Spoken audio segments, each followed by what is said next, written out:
So how's everything? Everything's up in the air. It feels Yeah. like, yeah, What's up in the air? everything. And It's in outer well, space. I mean, it's in suspension. It's like going on, but um, I can't see how things will reconcile or what Mm, um, positions it's going to move through. You know, hmm and it mean all sorts of things, including my health, and but which is fine right now. So, knock on Oh, wood. but there have been surprises. Yeah. Surprises are somehow. Well, I mean, sometimes. For some reason, and I'm surprised because of who I think I am, surprises can depress me. Oh, yeah. Oh, I just are not depress me, but my immediate reaction is no, thank you. Mm, You know, mm, and I I was shocked when I repeatedly witnessed myself as saying no, thank you to things that a day later I went, wow, that was such a marvelous possibility. What stopped me from seeing that and taking it in, yeah. accepting it? And I have to say, um, often I had a sense of the flavor of my father Mm, in that denial. interesting. Yeah. Uh, I definitely have tastes of my father in me, but that wasn't necessarily one of his habits. So, um, I can't say that it was my father. Can't recollect uh,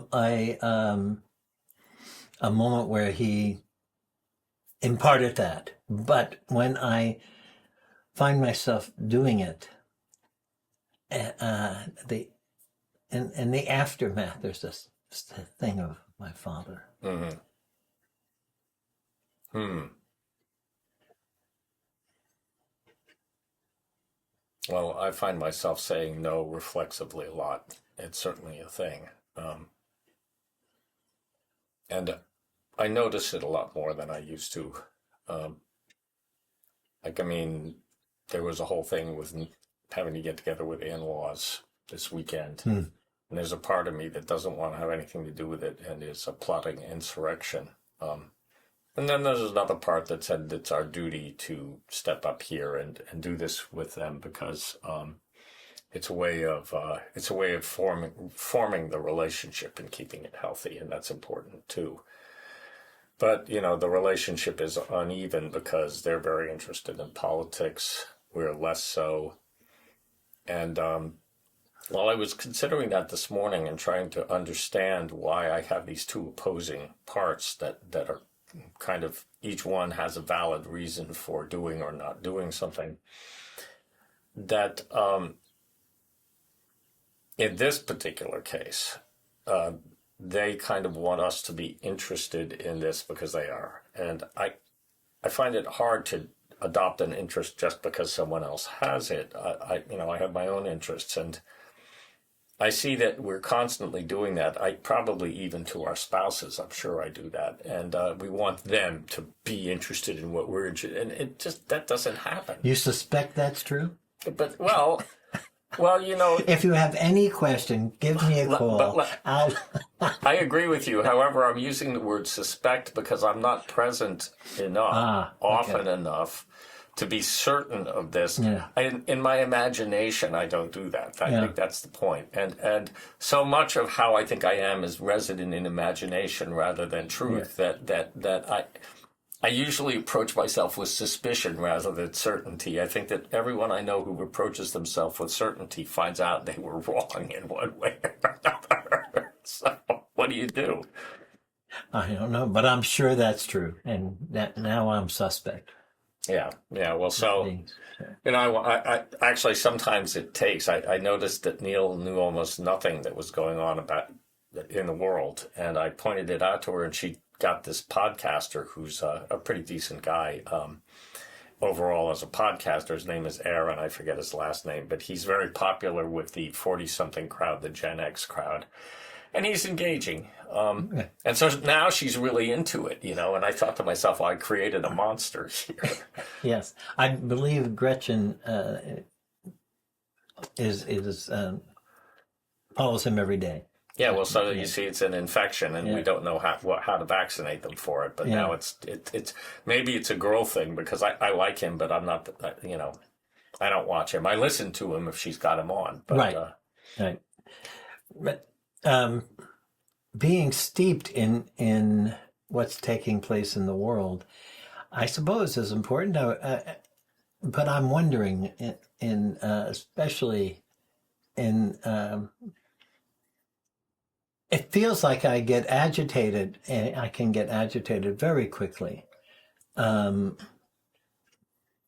In seeing what's taking place, and very sad about all the violence that's being perpetrated on our fellow human beings and the planet itself. And I don't know whether that's helpful.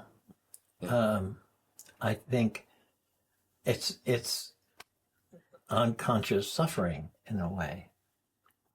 Don't you think? Yeah, well, it keeps coming up. I mean, in general, we all seem to be troubled by the nature of events, and yet, it's the thought regarding that occurred to me today is that we keep thinking that we're going to be able to change the outer without changing the inner. We think that. We really think it even in our work. We think we're somehow going to reach something real before we have the material to do it. I consistently, in my own case, see that my wish to change the world can't be located in Iran or the Strait of Hormuz. It has to be located here. If I want to change the world at all, I have to do it where I am, not in some imaginary place on the other side of the planet. Yeah. I mean, I know it's not an imaginary place. I'm just pointing out that for I me understand. it sure is. It is. So how do I effect an inner change of attitude that will actually help others around me? Because and I understand that this is a ridiculously hypothetical statement, but if everyone did that, we'd be in a different world because people would be outwardly considering one another, and we're not, I almost completely agree with you. Almost. It's a nuance, I guess. Because I agree that when Trump was first elected, I did a soul searching about, you get the leadership you deserve. And I recognized in myself my Trumpian aspects. I'm basically selfish. I see everything through my own lens. I am constantly being distracted, and different personalities are being called up, and they all think they're in charge and a dictator. Yeah. And so that was a shock. But to change inside, I can't change. But when something collects and aligns, a brighter and more intelligent energy appears. And if we know this from just being in a work setting together, after a few days, people are more relaxed and they're caring for each other. So what has to, and for things to happen differently, that energy needs to be made part of our lives. Yeah. And sure. And that can help change, and it has to be done local, of course.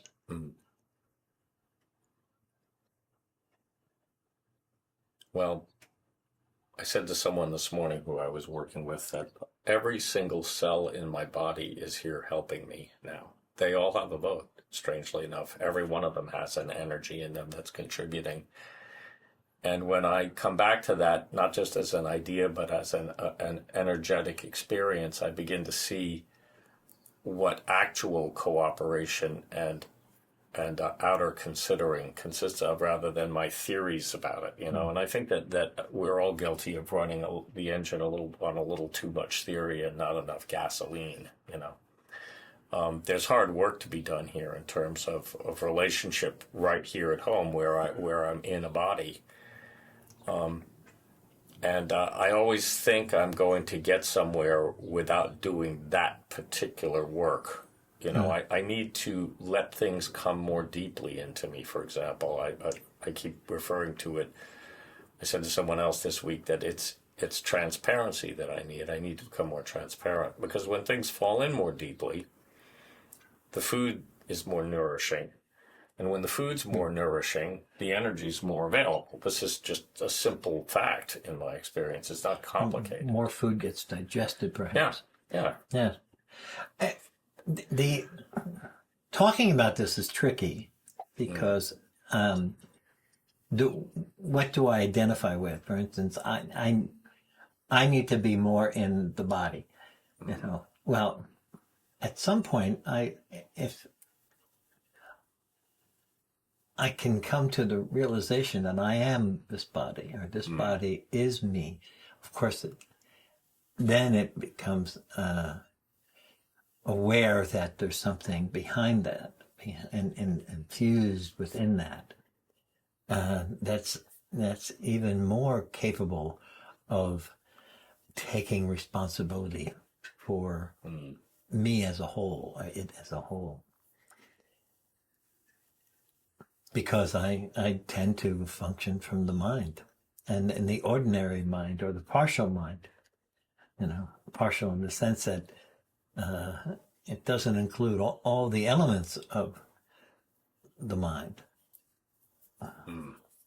Well, the mind is complicated. I remember remarking on this last week that we have really 3 different minds in us, and they're all intelligent. The body has a mind.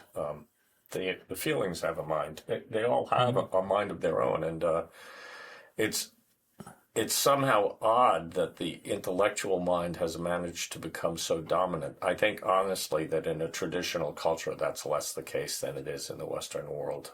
If you went to tribal peoples, I do think, from what I've seen of it, and it's not a lot, but I think it's a bit, that they live more from essence, and that if we were, you know, like Don Alberto, if we were in the culture he came from, we would live more from essence, and the world would seem somewhat different. Yeah, I would say the same thing. I have a question now whether it's instinct, you know, the body's instinct, but they certainly live.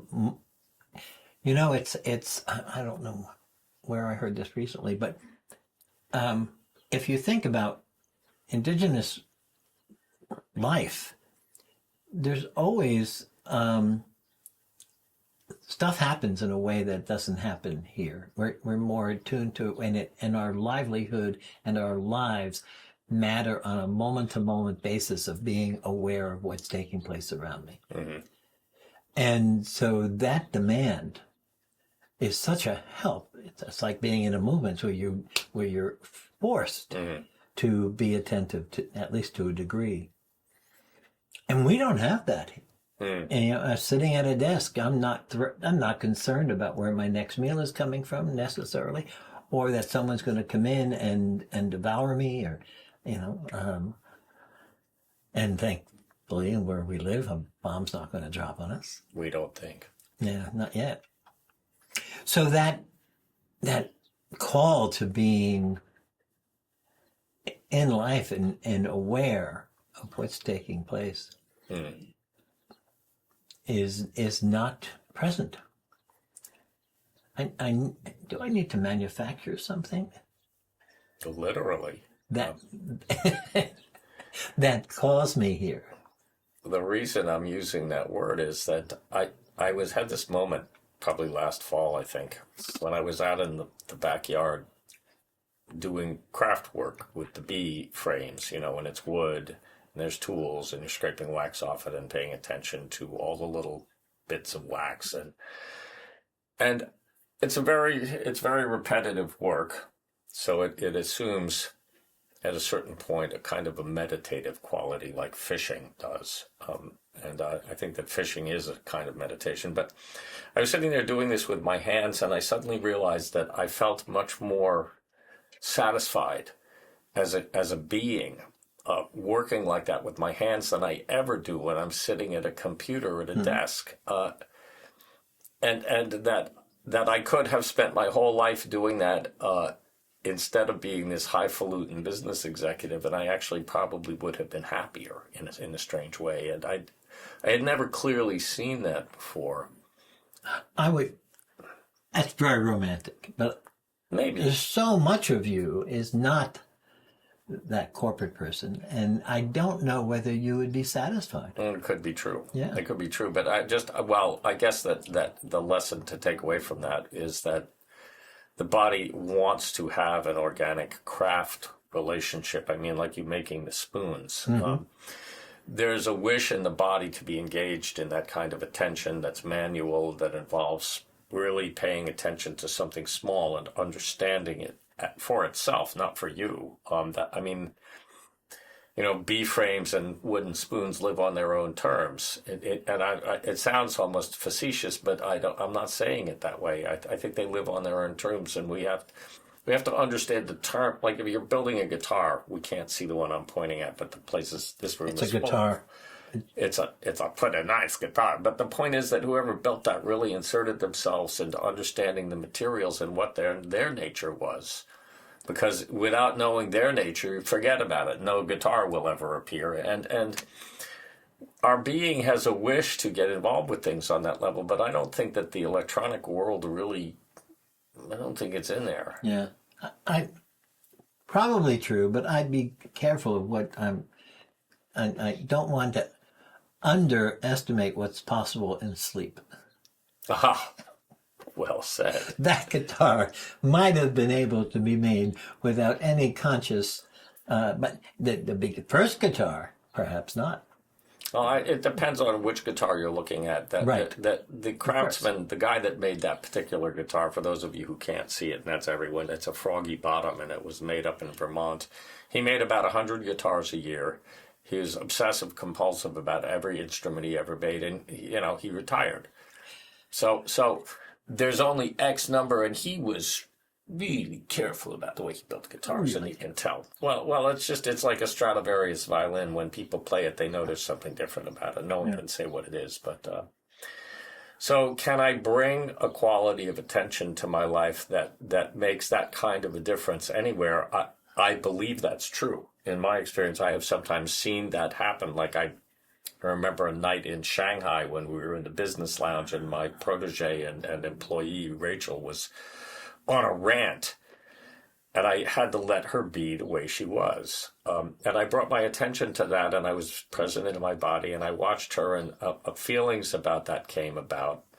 And what was interesting was that I understood new things about the relationship in her that I never could have seen without the patience to sit there like a craftsman and appreciate everything that was going on at the same time. Yeah. So I'm interested in this phenomenon of being with some piece of wood or with some person. And how is it that this attention appears that allows me to have more of an objective sensibility and not have and have the relaxation to just accept what's there and taking place and exploring, perhaps with wood certainly, just what's there, and some intelligence can come and help move me to the next step. But is it something it's something I initiate? I'm pretty sure, but it's also something that I find. there's a Find current. me. There's a current that flows through us that does that.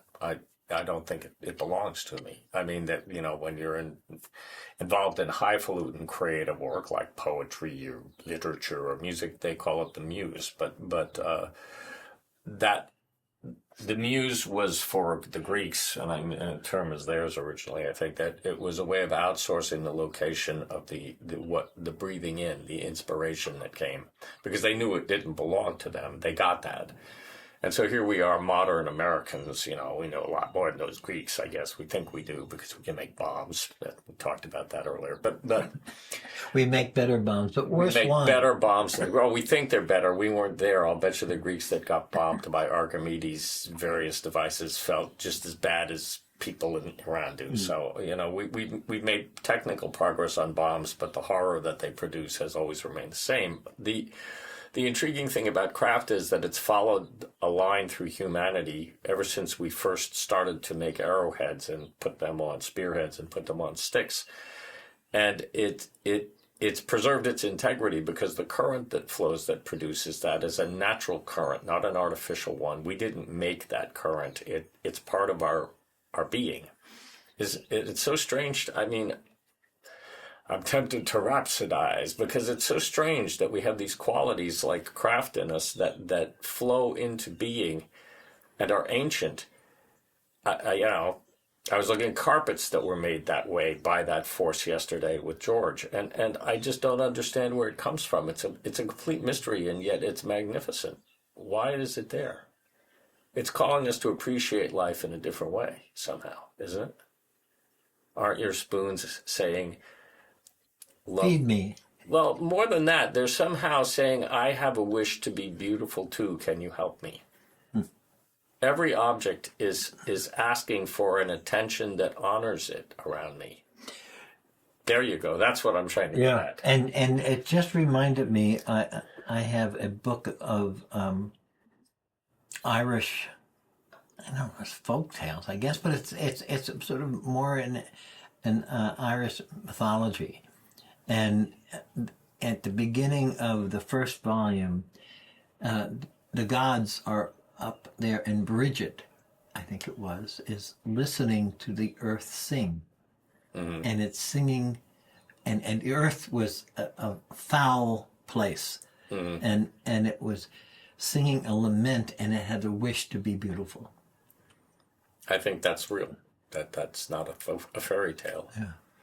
But I think that the whole cosmos has a wish to be beautiful. Ouspensky actually wrote that in, it was either Tertium Organum or A New Model of the Universe. He talked about that before he ever met Gurdjieff. He understood that there was a wish for beauty that was larger than humanity. You could see it in every insect. That he gave the example of the praying mantises that look exactly like the orchid blossoms that they sit on. Exactly, to the point that, you know. So this energy that flows into us is real and available.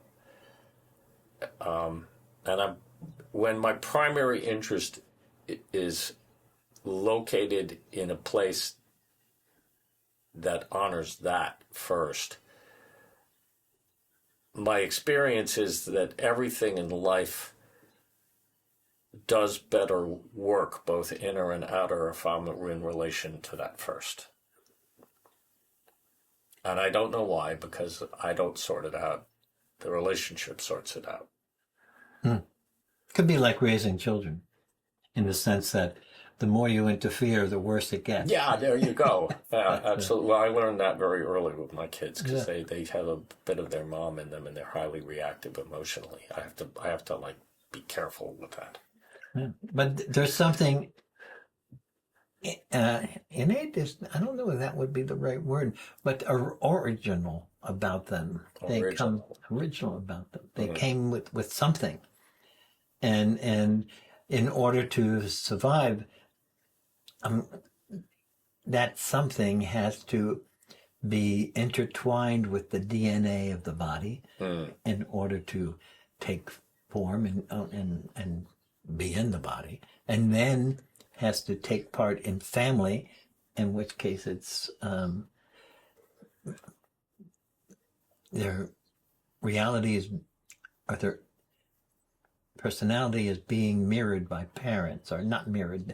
They're mirroring their parents and informing themselves somehow of what's needed on an emotional and physical level, how they hold their heads and the cadence of the voice, and then all the subtle feeling that is communicated with every tension, with every sound. And it's all being taken in and forms them, but also colors that white sheet that Gurdjieff said represents essence. Yeah. No wonder I feel so confused. I was just, I certainly can't decide automatically how to navigate that. It has to be an exploration, going in and feeling the fibers, much like a piece of wood. My solution to confusion, and again, this isn't facetious, I'm trying for once in my pathetic little life to be serious, is that my solution to confusion is to be in the body with a center of gravity that keeps me here, because I quiet down, I get still, I think about a lot less stuff generally. And life is a little simpler. I'm not confused. I'm just here paying attention to what's going on. And it's a state with various levels of connection, and it one could try to idealize it, but it's not ideal. It's just attentive. And when things are attentive, rather than me being on a quest for the ideal, somehow it's not that I forget about all the crap that's got to be done, but it's amazing how little of it is really as compelling as the outer parts are saying it is, Sometimes it's a good idea to just stop and not do anything for a little while, listen to the birds or whatever. That type of activity has also been romanticized in Western society, so that it's kind of like, we gotta go relax, I like that. We gotta go relax. Now. Right? And everybody's like, I don't know how to relax. So, that happens in sittings. I think everybody remembers having had experiences like that where you're trying to relax, and the more you try, the more the muscles grip. So there's a point at which I just have to let go of the struggle rather than believing that I can win. Yes. Give up doing. Yeah. Well, we've got to give up podcasting because we're probably, half an hour here. So. Not time just doesn't move that quickly. We just started, but my God. It's almost noon. Well, so until next time. Until time next. Yes.